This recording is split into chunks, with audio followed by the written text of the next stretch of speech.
नमस्कार दोस्तों, रोशनी coaching centre में मैं आपका स्वागत करता हूं। दोस्तों, आज मैं आप लोगों को ईवीएस पढ़ाने वाला हूं। आज क्लास 3, क्लास 4 और क्लास 5 का एनसीईआरटी से आपको ईवीएस यानी पर्यावरण का रिवीजन करवाने वाला हूं।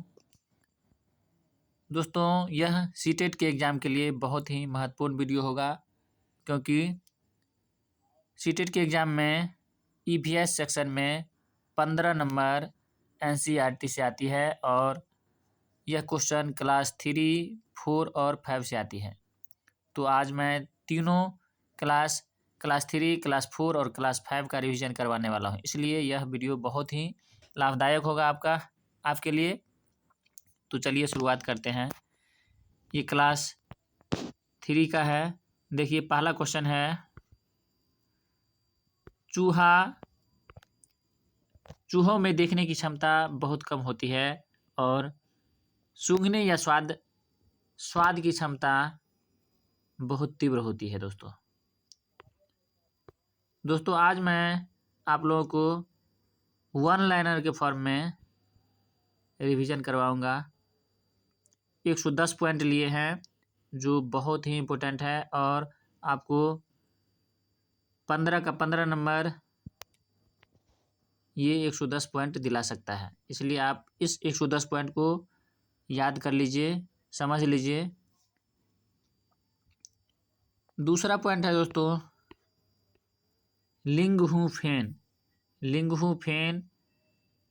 हांगकांग का एक पकवान है जो सांप के मांस से बनाया जाता है, यानी सांप का भोजन हांगकांग का आदमी खाता है। और हांगकांग एक चीन का शहर है, यहाँ सांप का भोजन खाया जाता है जिसका नाम है लिंगहू फेन। अगला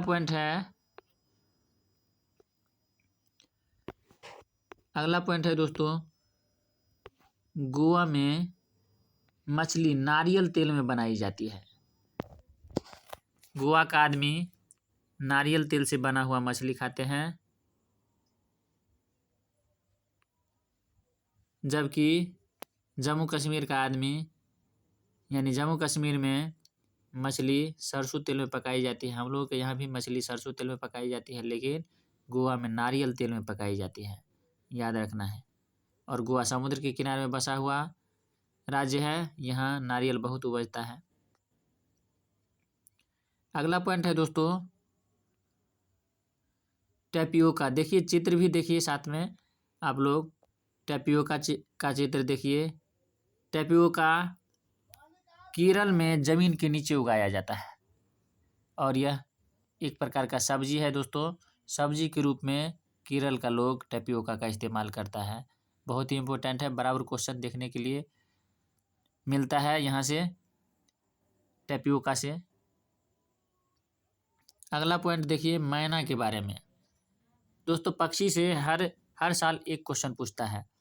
तो देखिए, मैना कैसन देखने में होता है। देखिए, मैना झटके से अपनी गर्दन को घुमा सकती है, याद रखना है। झटके से अगर पूछेगा तो मैना मारना है। और कौन सा ऐसा पक्षी है जो पूरे पीछे तक अपनी गर्दन घुमा सकती है 180 डिग्री, तो उल्लू हो जाएगा।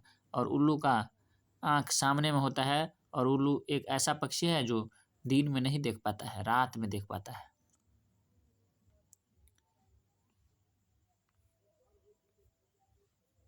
पाँच नंबर पॉइंट हुआ दोस्तों। अब छठा नंबर पॉइंट देखिए।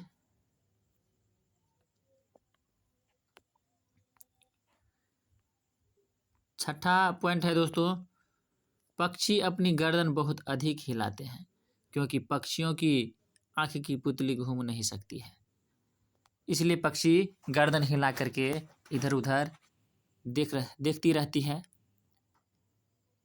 सातवां नंबर पॉइंट देखिए, जो लोग देख नहीं सकते हैं उनके पढ़ने लिखने के लिए एक खास तरीका होता है, जिसे ब्रेल लिपि के नाम से जानते हैं दोस्तों। ब्रेल लिपि याद रखना है।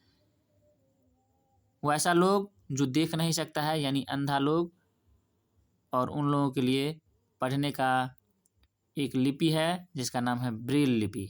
पढ़ने के लिए नोकीली औजार से 6 बिंदु बना करके लिखा जाता है दोस्तों।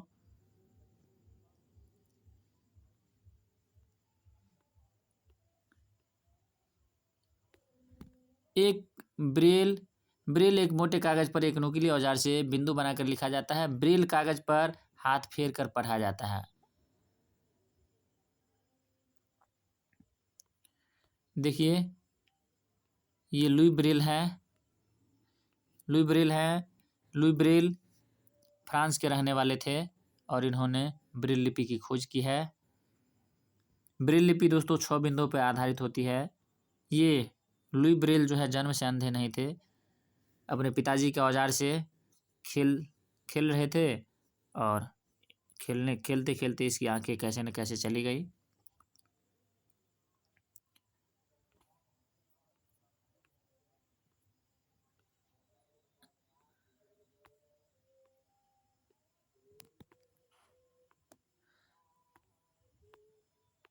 अगला पॉइंट देखिए, असम में बहुत बारिश होती है।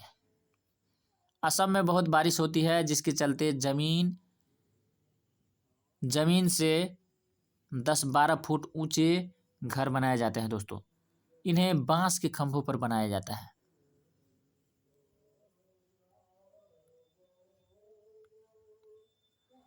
मनाली में देखिए, मनाली में घर कैसा बनता है।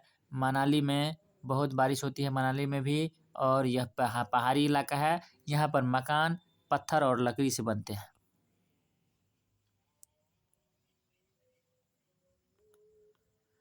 राजस्थान में बारिश बहुत कम होती है और राजस्थान में दोस्तों मिट्टी का घर बनता है। और देख लीजिए छत इसका जो है, घर का छत कटीली झाड़ियों से बना होता है। मिट्टी का घर इसलिए बना होता है क्योंकि यहाँ बहुत गर्मी पड़ती है और मिट्टी का दीवार बना रहता है ताकि जो है गर्मी कम लगे। मिट्टी के घर में गर्मी बहुत कम लगता है दोस्तों। और मिट्टी के घर को गोबर से नीपा जाता है ताकि उसमें कीड़ा नहीं लगे।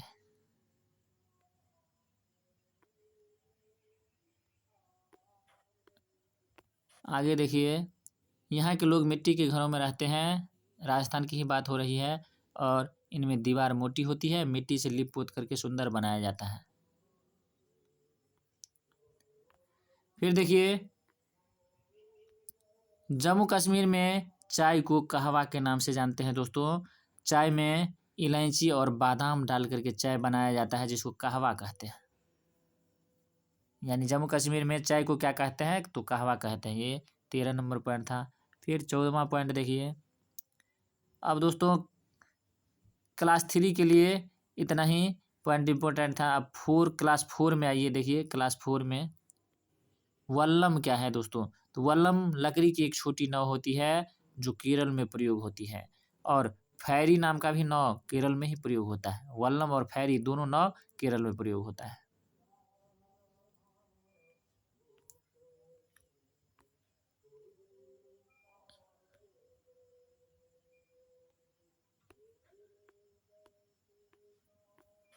देखिए राजस्थान में रेगिस्तानी इलाका है और यहाँ ऊंट गाड़ी का प्रयोग बच्चे लोग करते हैं स्कूल जाने के लिए। यानी ऊंट गाड़ी में बैठ करके बच्चा लोग विद्यालय पहुंचते हैं दोस्तों राजस्थान में। देखिए कैसे बच्चे लोग बैठे हुए हैं ऊंट गाड़ी में और स्कूल जा रहे हैं।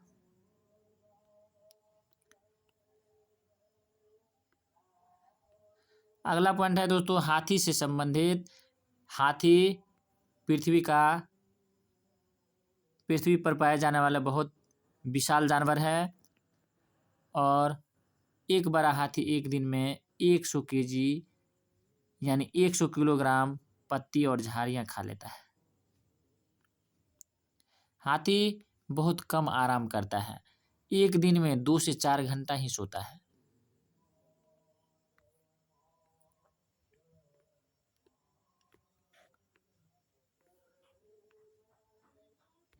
दोस्तों हाथी को पानी और कीचड़ से खेलना बहुत भाता है, इससे उसके शरीर को ठंडक मिलती है। हाथी के कान पंखे की तरह होते हैं। गर्मी लगने पर हाथी अपने कान हिलाकर हवा करता है और अपने शरीर को ठंडक पहुंचाता है। फिर देखिए 3 महीने के हाथी का वजन 200 किलोग्राम का होता है दोस्तों। 3 महीने के हाथी का बच्चा है तो उसका वजन कितना होगा? 200 किलोग्राम होगा।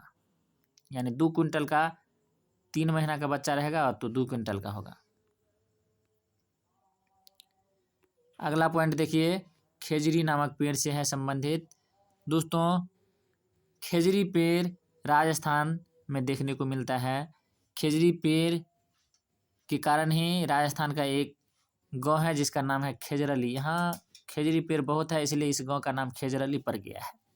यहाँ के लोग, यहाँ जो लोग रहते हैं इसे बिश्नोई कहा जाता है दोस्तों। बिश्नोई समाज का लोग खेजरली गांव में रहता है और ये लोग खेजड़ी पेड़ उगाते हैं, इसकी देखभाल करते हैं। और खेजड़ी पेड़ बहुत ही लाभदायक होता है दोस्तों। देखिए इनके क्या क्या फायदा है। यहाँ पेड़ काटना व शिकार करना मना होता है दोस्तों। और खेजड़ी पेड़ रेगिस्तानी इलाका में पाया जाता है। इसे ज़्यादा पानी की ज़रूरत नहीं होती है। इसकी छाल दवा के काम में आती है और इसकी पत्ती को यहाँ के जानवर खाते हैं। फल से सब्जी बनता है। बच्चे लोग इसकी छाया में खेलते हैं दोस्तों। और यह एक ऐसा पेड़ है जिसमें कीड़ा भी नहीं लगता है। तो बहुत ही इम्पोर्टेंट यह पेड़ है दोस्तों। खेजड़ी पेड़ की फलियों की सब्जी बनाई जाती है, ये तो आप जान चुके हैं। अब अगला पॉइंट देखिए,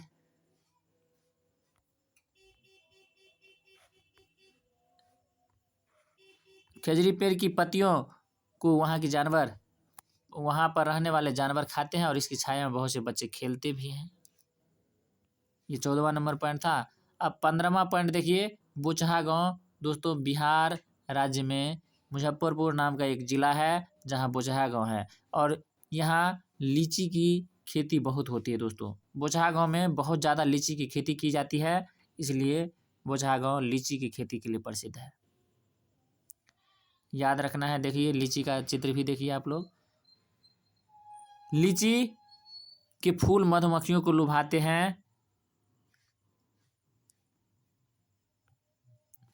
वे फरवरी में खिलते हैं दोस्तों। लीची के फूल फरवरी महीना में खिलते हैं और इसलिए जो है ये मधुमक्खी पालन का भी काम यहाँ किया जाता है। यानी बोचहा गांव में मधुमक्खी पालन का भी काम किया जाता है क्योंकि लीची के फूल मधुमक्खी को लुभाते हैं। और अक्टूबर से दिसंबर तक का समय मधुमक्खियों के अंडे देने का होता है और इस समय में मधुमक्खियों के पालन के लिए उचित समय समझा जाता है दोस्तों। यह समय अक्टूबर से दिसंबर का समय मधुमक्खी पालन के लिए बहुत ही बढ़िया समय है क्योंकि इस समय में मधुमक्खियाँ अंडा देती है। और लीची के फूल भी इसी टाइम में खिलते हैं।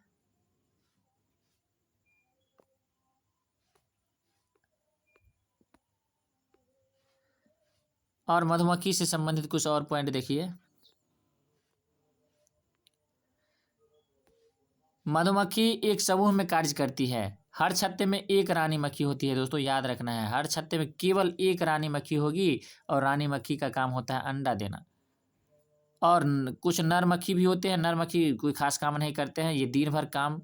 और कुछ जो है काम करने वाली मक्खियाँ होती है जो फूलों का रस ढूंढ करके जो है शहद लाती है। वहाँ से शहद के लिए फूलों का रस ढूंढती है। जब इसे रस मिल जाता है तो एक प्रकार का डांस भी करती है, एक प्रकार का नाच करती है जिससे बाकी मक्खी को पता चल जाता है, जो दूसरी मक्खियों को पता चल जाता है दोस्तों रस कहाँ है। और ये रस से शहद बनाती है और छत्ता बनाती है। बच्चों को पालना भी इन्हीं का काम है। शहद के बिना छत्ते की सारी मधुमक्खियाँ भूखी ही रह जाती है दोस्तों। इसलिए शहद ये लोग जो है इकट्ठा करके रखते हैं ताकि जब कभी मौसम खराब होने के कारण या किसी कारण से जो है इनको फूल नहीं मिलेगा तो ये उसी शहद का उपयोग करके जो है जीवन यापन करेगा। देखिए नर मक्खी छत्ते के लिए कुछ खास काम नहीं करते हैं, ये पहले बता चुके हैं। फिर आगे देखिए चींटियों का भी काम बटा होता है दोस्तों। रानी चींटी अंडे देने का काम करती है और सिपाही चींटी बील का ध्यान रखती है। मजदूर चींटियां बील तक भोजन ढूंढ कर लाती है। आगे देखिए, दीमक ततैये भी इसी तरह समूह में कार्य करते हैं। दीमक और ततैये भी इसी तरह समूह में, जैसे मधुमक्खी समूह में कार्य करती है, उसी तरह से दीमक और ततैये भी और चींटी भी इसी तरह समूह में काम करती है। दोस्तों अगला पॉइंट है गांधी धाम के बारे में। गांधी धाम अहमदाबाद और वलसाड ये गुजरात में पड़ते हैं। तीनों जगह दोस्तों याद रखना है। और कोझिकोड केरल में पड़ते हैं। स्थान से संबंधित भी क्वेश्चन सीटेट में बहुत देखने को मिलता है, इसलिए स्थान याद रखिए, कौन सा स्थान कहाँ है, किस राज्य में। मडगांव गोवा राज्य में स्थित है। गोवा से केरल तक जाने में आपको 92 सुरंग मिलेंगे और 2000 पुल मिलेंगे। याद रखना है, गोवा से अगर केरल जाते हैं रेल के रास्ते से तो कितना सुरंग मिलेंगे, 92 सुरंग और 2000 पुल। उसके बाद अगला पॉइंट देखिए, अगला पॉइंट है मलयालम भाषा में माँ की बड़ी बहन यानी मौसी को बलियम्मा कहेंगे दोस्तों। और नानी को अमूमा के नाम से जानते हैं, अमूमा कहते हैं। नानी को अमूमा और माँ की बड़ी बहन यानी मौसी को बलियम्मा। किस भाषा में, तो मलयालम भाषा में। याद रखना है। फिर देखिए, केरल के कई भागों में एक जगह से दूसरी जगह जाने के लिए फेरी और अन्य तरह के नावों का इस्तेमाल किया जाता है। ये पहले ही आपको बता दिए थे दोस्तों। फेरी एक तरह का नाव है और वल्लम भी एक तरह का नाव है जो केरल में प्रयोग किया जाता है। फेरी क्या है, तो नाव है। कहाँ प्रयोग होता है, केरल में। वल्लम भी केरल में ही प्रयोग होता है। लकड़ी का छोटा नाव है वल्लम भी। अब देखिए, इस चित्र को देख करके पहचानिए कौन है। ये कर्णम मल्लेश्वरी का चित्र है दोस्तों। कर्णम मल्लेश्वरी बहुत ही इंपॉर्टेंट टॉपिक है, यहाँ से क्वेश्चन देखने को मिलता है। कर्णम मल्लेश्वरी आंध्र प्रदेश की रहने वाली थी और ये एक वेट लिफ्टर थी, यानी भारोत्तोलक जिसको हिंदी में कहते हैं, अंग्रेजी में वेट लिफ्टर कहा जाता है। भारोत्तोलक थी, वजन उठाने वाला काम करती थी, खिलाड़ी थी एक तरह का दोस्तों। इन्होंने भारत के बाहर 29 मेडल जीती है। याद रखिएगा, भारत के बाहर यानी अंतर्राष्ट्रीय स्तर पर 29 मेडल जीती है। इनके पापा पुलिस में हवलदार है और जब ये 12 साल की थी तभी से वजन उठाने का अभ्यास करने लगी थी। अब ये एक बार में 130 केजी तक वजन उठा लेती है।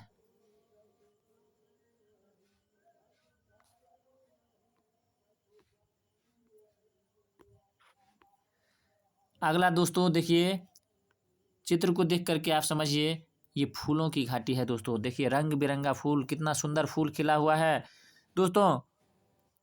उत्तरांचल, जिसका वर्तमान नाम उत्तराखंड हो गया है, उत्तराखंड में पहाड़ों के बीच एक ऐसी जगह है जहां फूल ही फूल देखने को मिलते हैं दोस्तों। और यह जगह है उत्तराखंड का चमोली जिला। याद रखिएगा, चमोली जिला, उत्तराखंड के चमोली जिला, जिसको फूलों की घाटी के नाम से जानते हैं दोस्तों। तो फूलों की घाटी कहाँ है, उत्तराखंड में। और कौन सा जिला, तो चमोली जिला। इसे फूलों की घाटी के नाम से जाना जाता है। इस चित्र को देखिए दोस्तों और आप बताइए ये चित्र क्या है। ये चित्र दोस्तों मिथिला पेंटिंग है, जिसको मधुबनी पेंटिंग के नाम से भी जाना जाता है। देखिए मिथिला पेंटिंग या मधुबनी पेंटिंग क्या है दोस्तों। बिहार में मधुबनी नाम का एक जिला है। त्योहारों और खुशी के मौक़ों पर वहाँ घर की दीवारों पर और आंगन में इस तरह का चित्र बनाया जाता है। इसमें दोस्तों देवी देवता, पशु पक्षी, मछली इत्यादि का चित्र, पेड़ पौधा का चित्र ऐसा बनाया जाता है जो रियल में लगता रहता है, जो यह जैसे सही में ऐसा है। और इसमें नेचुरल कलर का प्रयोग किया जाता है दोस्तों। नील हल्दी का प्रयोग किया जाता है, पेड़ पौधे के रंगों का प्रयोग किया जाता है।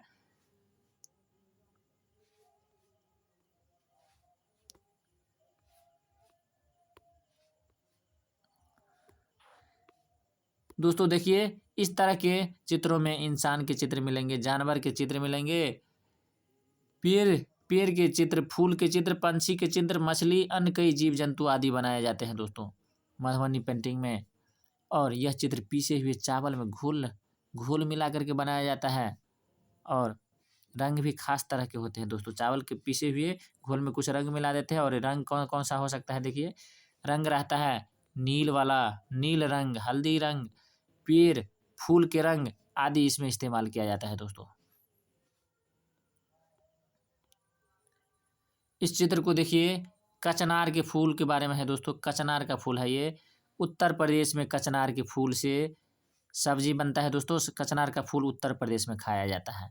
केरल में केला का फूल खाया जाता है और महाराष्ट्र में दोस्तों सहजन के फूल, सहजन के फूल से पकौड़ा बनाया जाता है और खाया जाता है। सहजन का फूल कहाँ सब्जी के रूप में इस्तेमाल होता है, तो महाराष्ट्र में।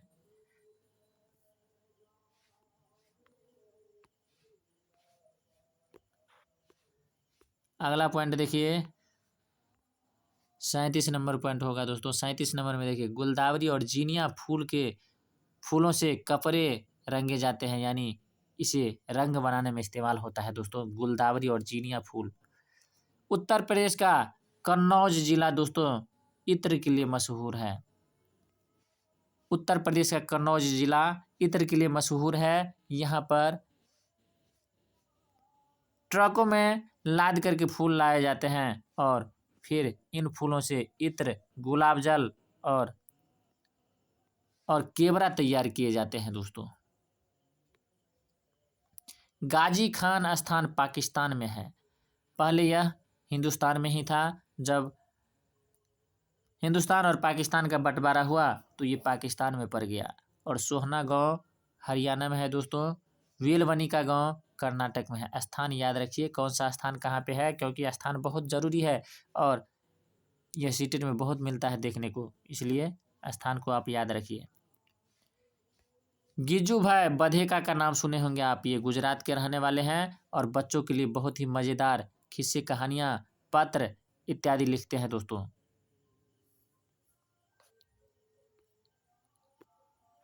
अब इस घोंसला को देख करके बताइए आप, यह घोंसला किस पक्षी का है दोस्तों।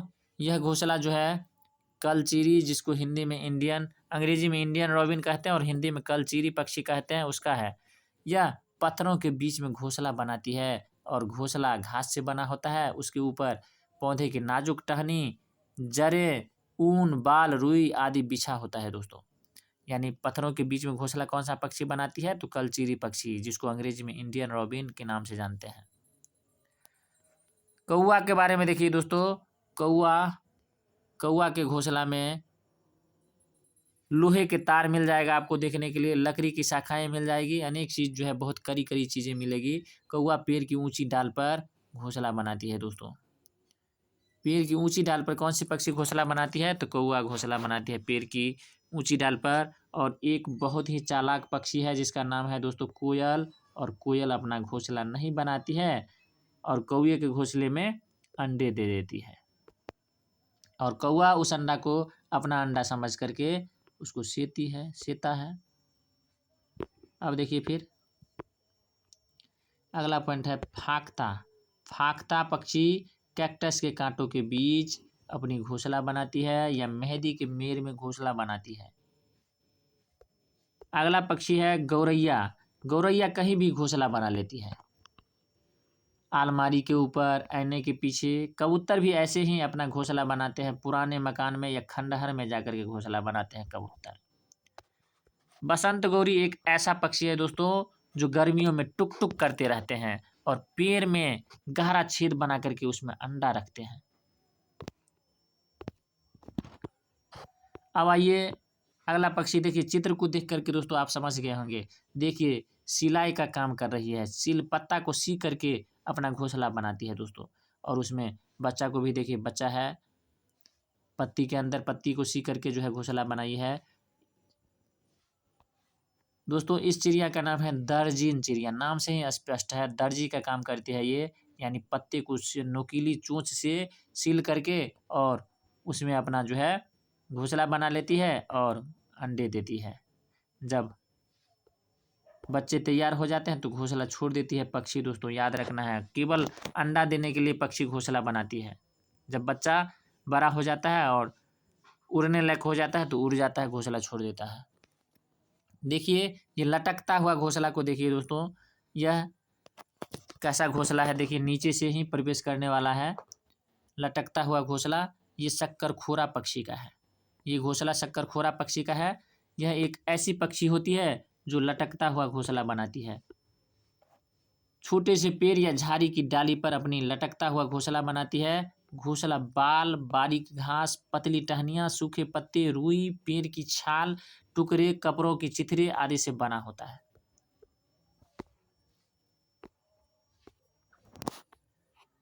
अगला पॉइंट देखिए,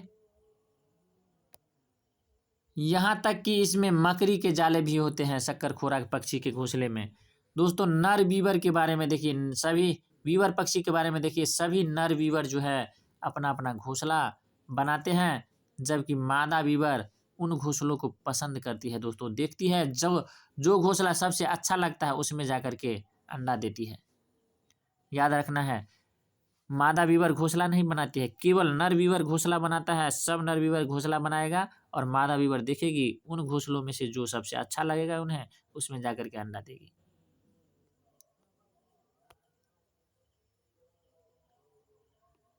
अगला पॉइंट देखिए दोस्तों, पक्षियों के दुश्मन। पक्षियों के दुश्मन है दोस्तों, पक्षियों के कुछ दुश्मन हैं, जैसे मनुष्य हो गया या दूसरा कोई जानवर हो गया जो इसको नुकसान पहुंचाता है, उसे पक्षी अपना दुश्मन समझते हैं। जैसे कौवा हो गया, गिलहरी हो गया, बिल्ली, चूहा, ये सब जो है मौका देखते ही पक्षियों के अंडा चुरा लेते हैं और खा जाते हैं दोस्तों। कई बार घोंसले को भी तोड़ फोड़ देते हैं, इसलिए इसे पक्षियों का दुश्मन कहा जाता है।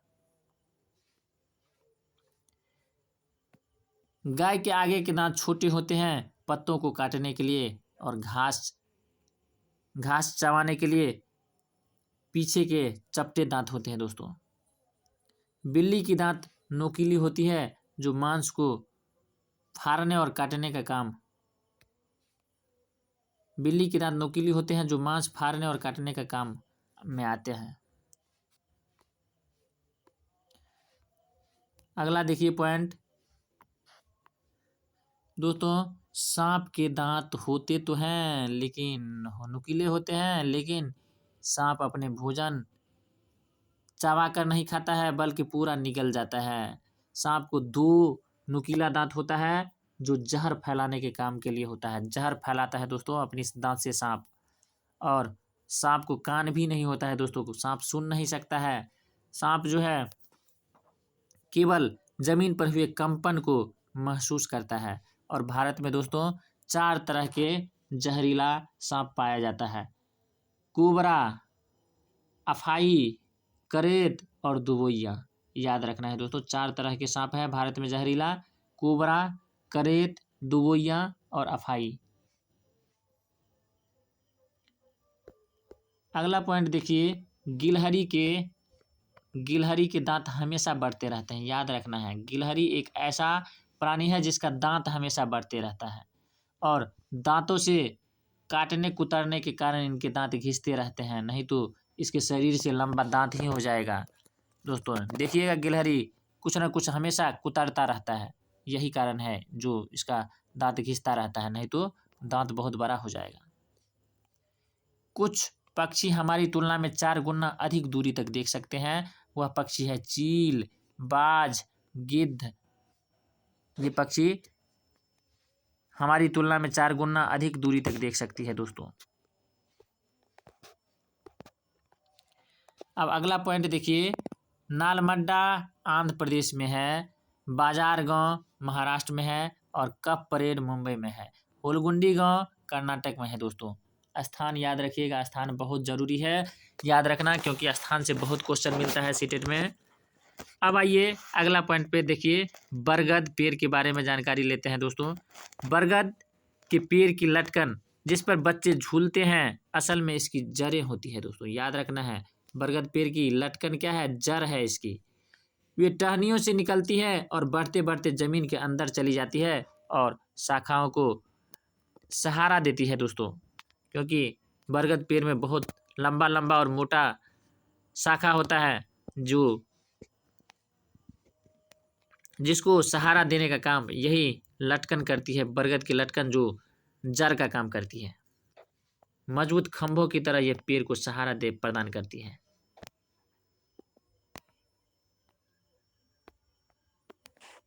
देखिए, आप चित्र भी देख लीजिए। अच्छा, ये चित्र दोस्तों रेगिस्तानी ओक का है, बरगद का नहीं है। ये चित्र देखिए, ये रेगिस्तानी ओक है दोस्तों। रेगिस्तानी ओक नाम का पेड़ ऑस्ट्रेलिया में पाया जाता है दोस्तों, याद रखना है। रेगिस्तानी ओक कहाँ पाया जाता है? तो ऑस्ट्रेलिया में। यह बहुत लंबा होता है और पत्तियां बहुत कम होती है इस पेड़ पे। इसकी जड़ें जमीन में बहुत गहराई तक जाती है, जब तक कि इसको पानी न मिल जाए। बहुत गहराई तक जाती है दोस्तों। पेड़ जितना जमीन से ऊपर होगा उसका 30 गुना जमीन के अंदर तक जो है इसकी जड़ें जा सकता है। जब तक इसे पानी न मिले तब तक जो है पानी के अंदर इसकी जड़ जाती रहती है।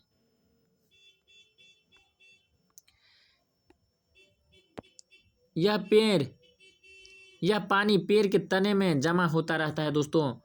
जब कभी इस इलाके में पानी नहीं होती है तो वहाँ के लोगों को पता होता है दोस्तों, जो रेगिस्तानी ओक नाम के पेड़ के तना में पानी होता है, वे लोग जो है गहरा एक पतला सा पाइप डाल करके और इसके तना के अंदर से पानी निकाल लेते हैं।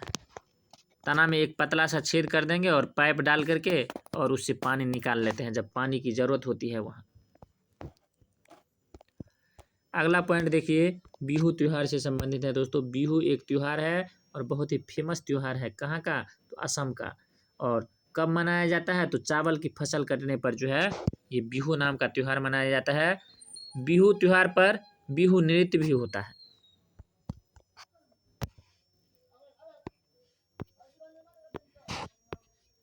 बिहू के पिछले दिन के शाम को उरुका के नाम से जानते हैं दोस्तों, याद रखना है। बिहू के पिछले दिन के शाम को क्या कहते हैं? उरुका।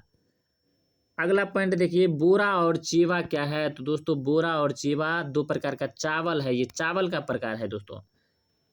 दो प्रकार का चावल है जो पकने के बाद चिपचिपे हो जाते हैं और ये असम में खाया जाता है। ये चावल बोरा और चेवा क्या है? चावल है।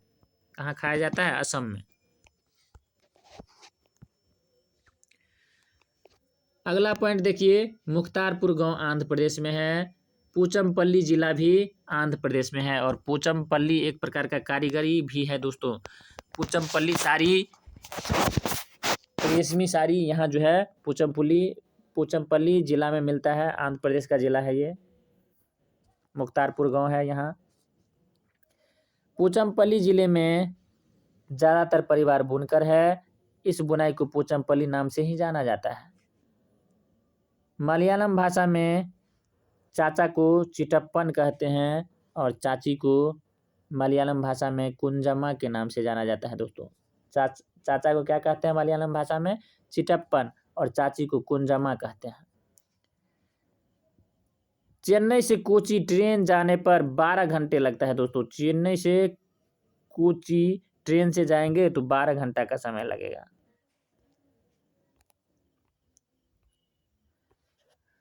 फिर आगे देखिए, अबू धाबी देश रेगिस्तानी इलाका है अबू धाबी।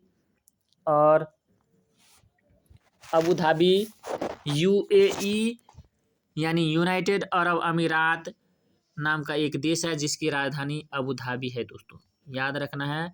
यूएई की राजधानी अबू धाबी है। अबू धाबी कैसा इलाका है? रेगिस्तानी इलाका है। वैसे भी रेगिस्तान में बारिश नहीं होती है। वहाँ पानी बहुत कीमती है दोस्तों अबू धाबी में, क्योंकि यहाँ बारिश नहीं होती है, न ही नदियाँ हैं, न झील है और न ही तालाब है। ज़मीन के नीचे वहाँ पानी नहीं है दोस्तों। यहाँ ज़मीन के नीचे तेल पाया जाता है, पेट्रोल डीजल सब पाया जाता है। इसलिए यहाँ अबू धाबी में पानी ज़्यादा महंगा है और पेट्रोल सस्ता है दोस्तों। पानी से भी सस्ता पेट्रोल डीजल सब है। स्थानीय भाषा यहाँ की अरबी है।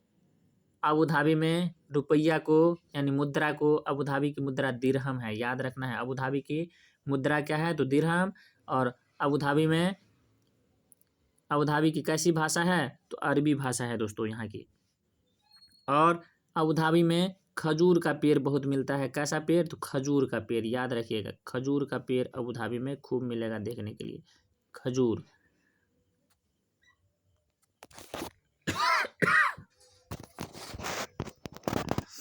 अगला पॉइंट देखिए, अबू धाबी में रेतीली ज़मीन के नीचे तेल होता है, इसलिए वहाँ पेट्रोल आसानी से मिल जाता है और पेट्रोल पानी से सस्ता होता है। अबू धाबी में सिर्फ खजूर के ही पेड़ दिखाई देते हैं, ये हम तो आपको बता चुके हैं।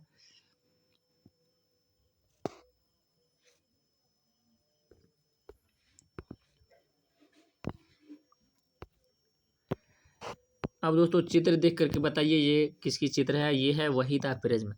दोस्तों वहीदा प्रिज्म लेफ्टिनेंट कमांडर थे और ये भारतीय नौसेना में डॉक्टर है। लेफ्टिनेंट कमांडर वहीदा प्रिज्म क्या है? तो भारतीय नौसेना में डॉक्टर है।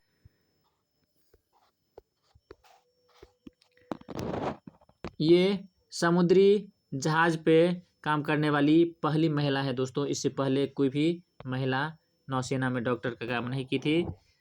ये पहली महिला है जिन्होंने नौसेना में डॉक्टर का काम की है। पूरी परेड की कमान भी संभाली थी ये जम्मू कश्मीर के राजौरी जिला के रहने वाली है, याद रखना है। और इनके गांव का नाम है थाना मंडी गांव।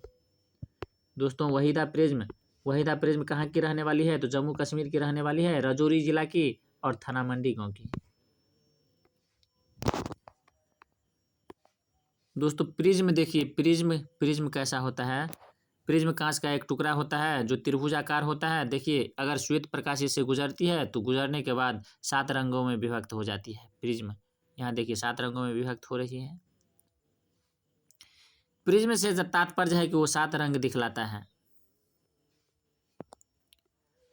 स्कीटपो पुल देखिए दोस्तों, स्कीटपो पुल का जिक्र है। लद्दाख का एक गांव है जहां स्कीटपो पुल बनाया जाता है। लद्दाख में माँ को आमाले और पिताजी को आवाले कहते हैं दोस्तों, याद रखना है। लद्दाख में माँ को क्या कहते हैं? तो आमाले और पिताजी को आवाले के नाम से जानते हैं। चींटियों के बारे में देख लीजिए दोस्तों। चींटियां सूंघ कर एक दूसरे के पीछे चलती रहती है। चींटियां एक प्रकार की गंध छोड़ती है और पीछे वाली चींटी जो है उसे सूंघ सूंघ करके चलती रहती है, इसलिए चींटी एक कतार में चलती है। मच्छर हमारे पैरों के तलबे के गंध और हमारे शरीर की गर्मी से हमें ढूंढ लेता है।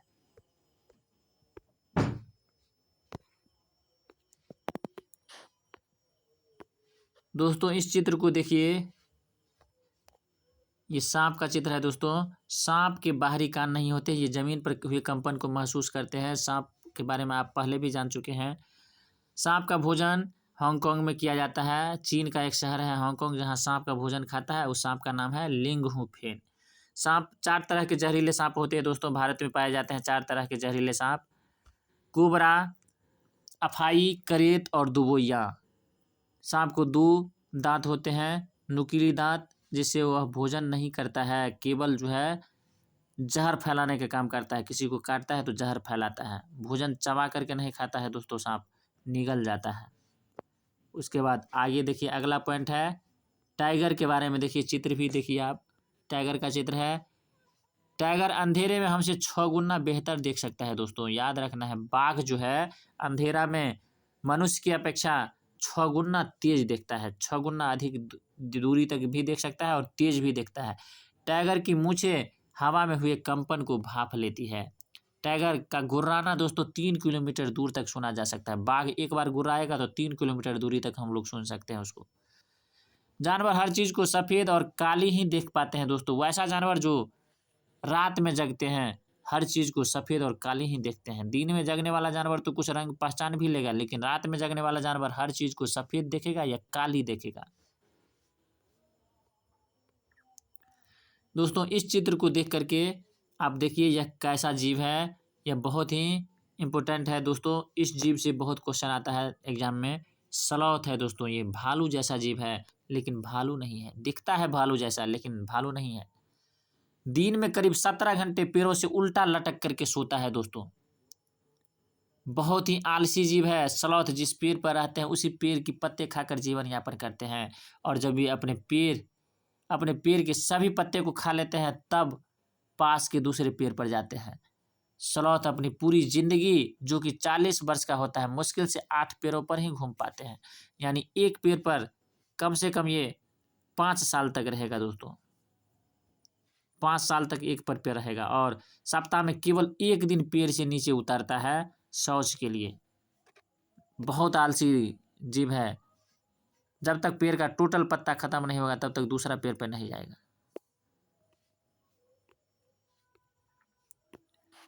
फिर देखिए अगला पॉइंट, इस चित्र को देखिए दोस्तों, ये पार्क है, जिम कॉर्बेट नेशनल पार्क है दोस्तों, राष्ट्रीय उद्यान जिम कॉर्बेट नेशनल पार्क जो उत्तराखंड में है दोस्तों। बहुत ही इंपॉर्टेंट पार्क है, ये याद रखिएगा। जिम कॉर्बेट नेशनल पार्क कहाँ है? तो उत्तराखंड में। और राजस्थान में दोस्तों एक भरतपुर नाम का उद्यान है, राष्ट्रीय उद्यान। घाना पक्षी उद्यान भी है, घाना पक्षी बिहार भी है, राजस्थान में। ये चित्र देखिए दोस्तों, बहुत ही अच्छा चित्र है। देखिए दोस्तों, ये नाग गुफन है, एक तरह का रंगोली या डिजाइन कह सकते हैं दोस्तों। नाग गुफन यह रंगोली दीवार को सजाने के लिए सौराष्ट्र में, गुजरात में और दक्षिण भारत में प्रयोग किया जाता है दोस्तों। पर्व त्योहार के अवसर पे यहाँ सौराष्ट्र, गुजरात और दक्षिण भारत में इस तरह के डिजाइन बनाए जाते हैं। ये नाग गुफन के नाम से जाना जाता है। फिर देखिए दोस्तों, इस चित्र को देख करके आप पता लगाइए ये क्या है। दोस्तों ये एक कीटभक्षी पौधा है दोस्तों, जिसको नेपेंथिस के नाम से जानते हैं, घटपर्णी के नाम से जानते हैं, पीचर प्लांट भी कहा जाता है। कीटभक्षी तो कहते ही हैं, बहुत सारा नाम है दोस्तों इसका। यह पौधा ऑस्ट्रेलिया में पाया जाता है, इंडोनेशिया में पाया जाता है और भारत के मेघालय राज्य में पाया जाता है। 3 जगह याद है, एनसीईआरटी में दिया है दोस्तों, तो याद रखना है आपको। नेपेंथिस या पीचर प्लांट, जिसको घटपर्णी पौधा कहते हैं या कीटपक्षी पौधा कहते हैं या शिकारी पौधा भी कहते हैं दोस्तों, तो ये कहाँ पाया जाता है? ऑस्ट्रेलिया में, इंडोनेशिया में और भारत के मेघालय राज्य में।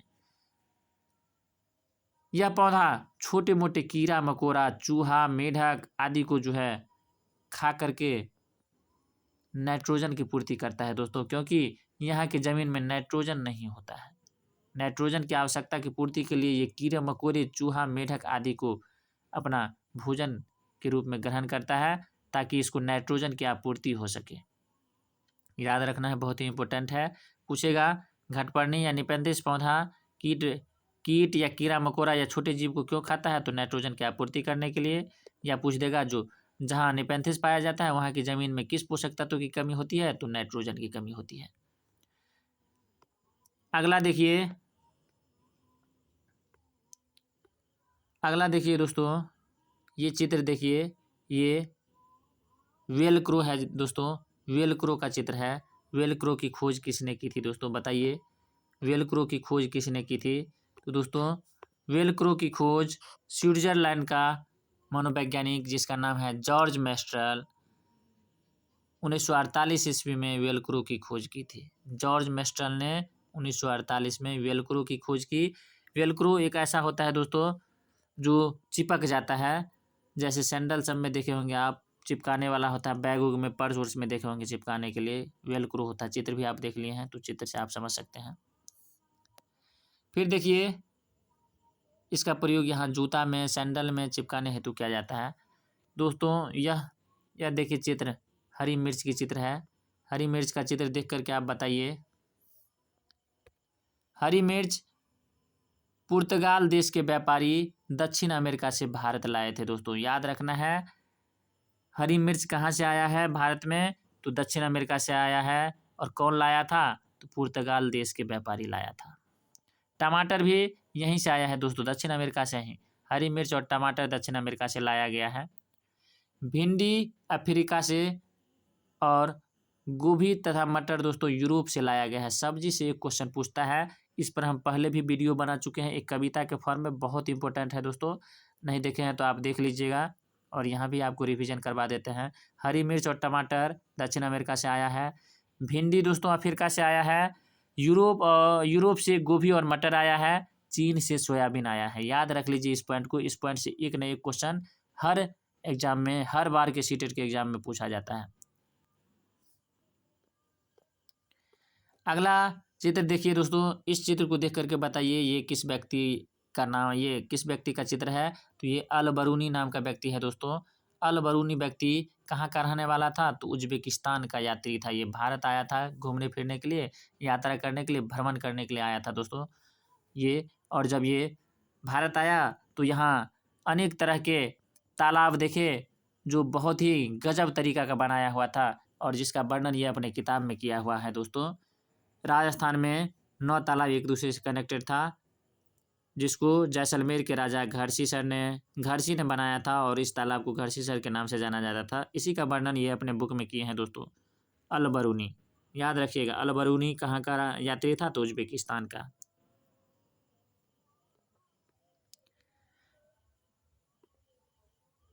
देखिए दोस्तों, ये तालाब का भी चित्र नीचे आ गया। देखिए यही तालाब है जिसका वर्णन अल बरूनी ने अपने किताब में किया है। यह घरसीसर है दोस्तों। घरसी मतलब एक राजा का नाम था दोस्तों घरसी, और सर मतलब तालाब होता है, तो घरसीसर इसी तालाब को कहा गया। यह तालाब जैसलमेर के राजा घरसी ने बनाया था।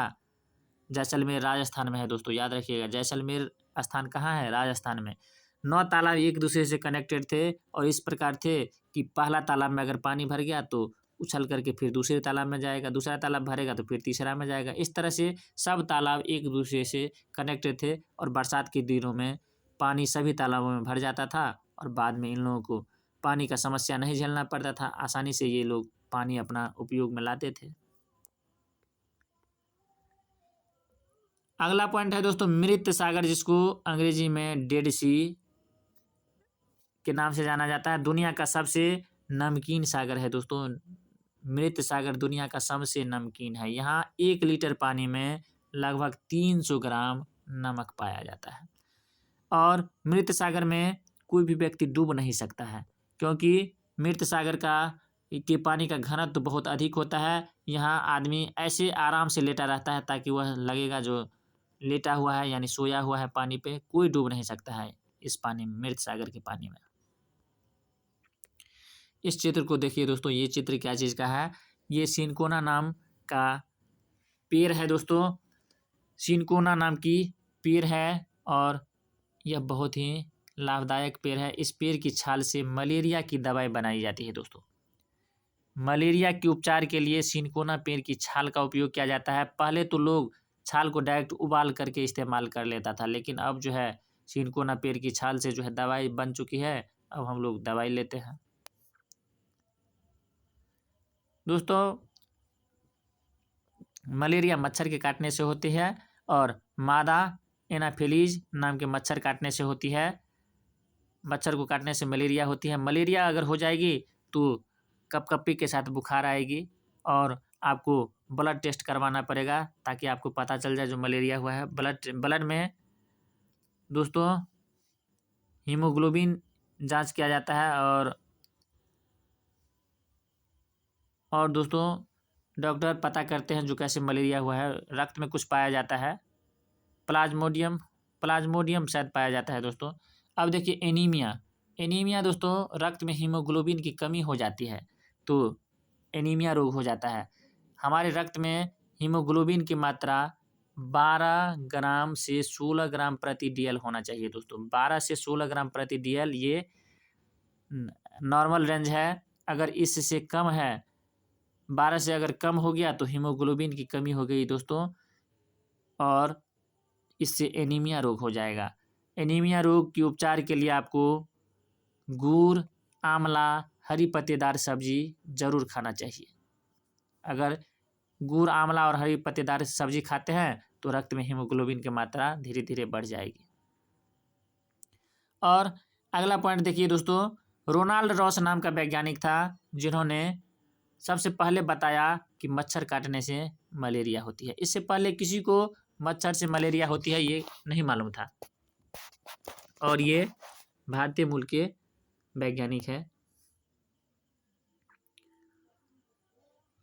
दोस्तों। मिजोरम में मिजो नाम की भाषा बोली जाती है। यह भारत के उत्तर पूर्वी राज्य है दोस्तों। मिजो भाषा बोली जाती है मिजोरम में।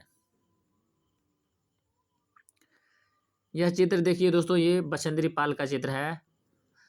बछेंद्री पाल पहली भारतीय महिला थी जो माउंट एवरेस्ट पर चढ़ी थी। माउंट एवरेस्ट पर चढ़ने वाली प्रथम भारतीय महिला बछेंद्री पाल थी और संसार की यानी विश्व की 5वीं महिला बनी थी ये, जब माउंट एवरेस्ट पर चढ़ी थी। इससे पहले 4 महिला विश्व की जा चुकी थी, ये 5वीं महिला थी और जबकि भारत की पहली महिला थी एवरेस्ट पर चढ़ने वाली। माउंट एवरेस्ट की ऊंचाई दोस्तों 8,848 मीटर है, ये एग्जैक्ट ऊंचाई है, याद रखिएगा 8,848। यदि लगभग में मान दिया रहे तो 8,850 दिया रहेगा तो ठीक है, 8,850 मारेंगे। अगर 8,850 नहीं है तो 8,900 दिया रहेगा, याद रखिएगा। 8900 दिया रहेगा तो 8900 मारेंगे। माउंट एवरेस्ट विश्व की सबसे ऊंची चोटी है दोस्तों और माउंट एवरेस्ट को नेपाल में सागर माथा के नाम से जाना जाता है। यह नेपाल में स्थित है, भारत में नहीं स्थित है दोस्तों माउंट एवरेस्ट, याद रखिएगा। यहाँ से भी क्वेश्चन पूछ देता है जो माउंट एवरेस्ट किस देश में स्थित है, भारत में, नेपाल में या चाइना में, कहाँ, तो याद रखिएगा माउंट एवरेस्ट नेपाल में स्थित है। और नेपाल में माउंट एवरेस्ट को सागर माथा के नाम से जानते हैं, याद रखिएगा। नेपाल में क्या कहते हैं माउंट एवरेस्ट को, तो सागर माथा। माउंट एवरेस्ट की ऊंचाई कितनी है, 8,848 मीटर। और माउंट एवरेस्ट पर चढ़ने वाली भारत की प्रथम महिला कौन थी, बछेंद्री पाल। विश्व की 5वीं महिला बनी और भारत की पहली महिला। और कब गई थी माउंट एवरेस्ट पर चढ़ने के लिए, पहली बार कब चढ़ी थी, तो 23 मई 1984 को ये बछेंद्री पाल पहली बार माउंट एवरेस्ट पर चढ़ी थी। 1:07 पर, दिन के 1:07 पर माउंट एवरेस्ट पर चढ़ करके यह कीर्तिमान हासिल की और इन्होंने 43 मिनट वहाँ रुका दोस्तों, याद रखना है। माउंट एवरेस्ट पर कितना देर रुकी जब चढ़ी थी उस टाइम में, तो 43 मिनट रुकी।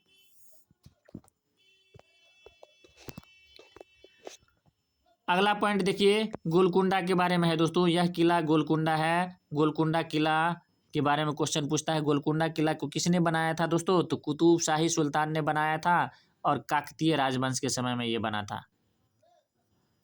कुतुब शाही राजवंश ने एक के बाद एक शासन किया दोस्तों और काकतीय राजवंश बनाया था, ये याद रखना है। गोलकुंडा को किसने बनाया था, काकतीय राजवंश ने बनाया था।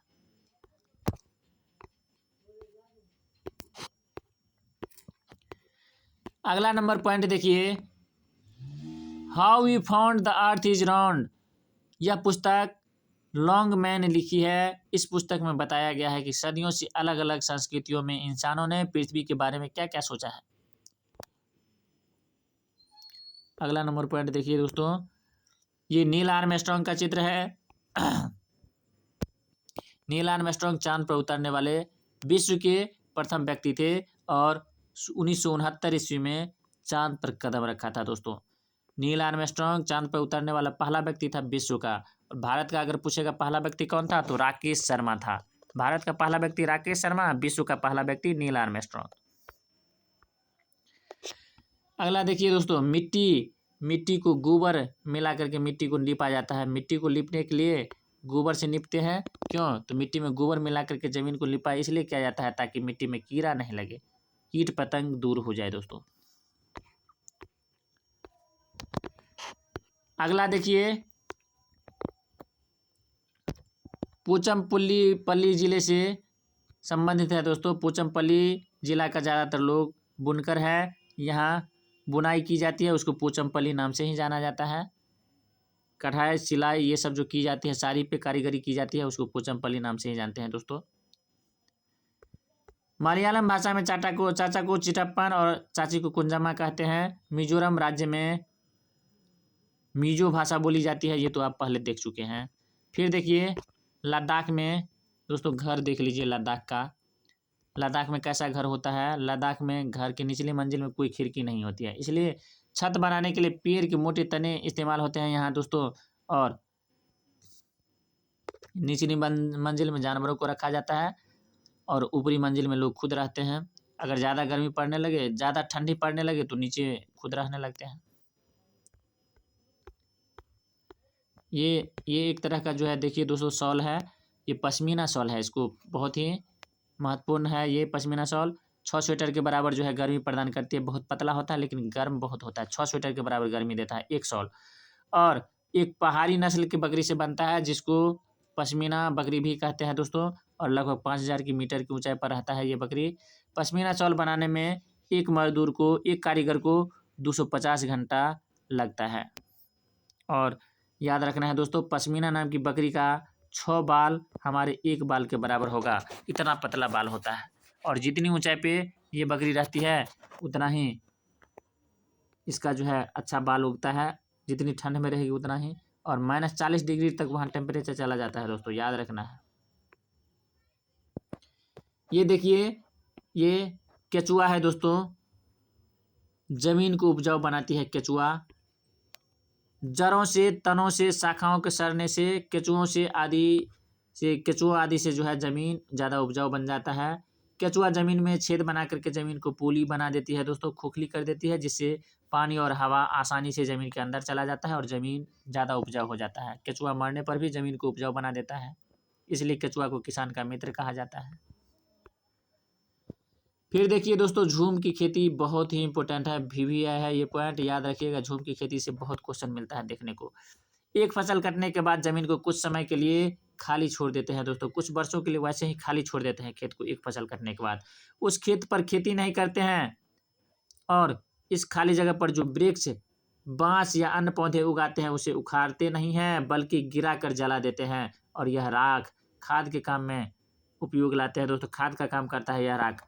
और जब फिर फसल लगाने की बारी आती है तो ज़मीन को ज़्यादा जोतते नहीं है गहराई तक दोस्तों, बहुत हल्का सा खोदेंगे, बहुत कम खोदेंगे उसको और बीज छिड़क देंगे। और फसल लगाने के साथ भी जो दोस्तों घास पात जो उगाता है उसको उखाड़ते नहीं है, वहीं गिरा करके मिट्टी से दबा देते हैं उसको, ताकि खाद का काम करे। इस चित्र को देखिए दोस्तों, चराओ नाच है। चराओ नाच यह मिजोरम में होता है दोस्तों। फसल कटने के बाद जो है चराओ नाच किया जाता है मिजोरम राज्य में।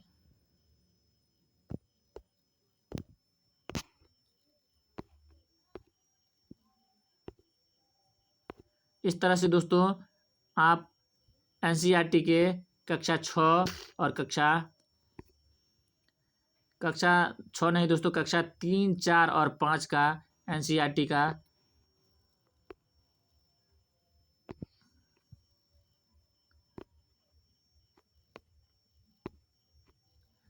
कक्षा 3, 4 और कक्षा 5 के NCERT का इम्पोर्टेंट पॉइंट देखिए, बहुत ही VVI पॉइंट है दोस्तों। हर एक पॉइंट को आप याद रखिए। इस वीडियो को 2-3 बार देख लीजिए ताकि आपको हर पॉइंट अच्छी से याद हो जाए। और यदि दोस्तों यह वीडियो आपको पसंद आया हो तो आप लाइक कीजिए, शेयर कीजिए और मेरे इस YouTube चैनल को सब्सक्राइब कीजिए, ताकि मैं जो भी वीडियो बनाऊँ आपको सबसे पहले नोटिफिकेशन पहुँचे। धन्यवाद दोस्तों, फिर मिलेंगे अगले